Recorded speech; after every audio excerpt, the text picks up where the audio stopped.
Have you ever asked yourself, is that a chirp or am I just imagining something? Chances are you're not. Knowing the difference can save you, your family, and your home. Once you learn the sounds of fire safety, peace of mind follows. I'm Staff Sergeant Kirkendall, a firefighter at Travis Air Force Base Fire Department.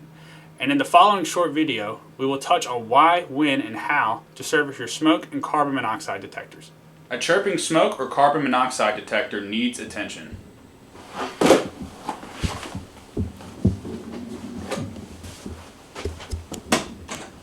Check the batteries and the alarm's expiration date.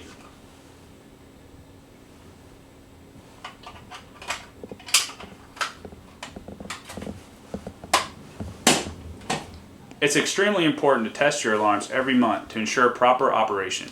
You should press and hold the test button to make sure you hear the loud audible warning.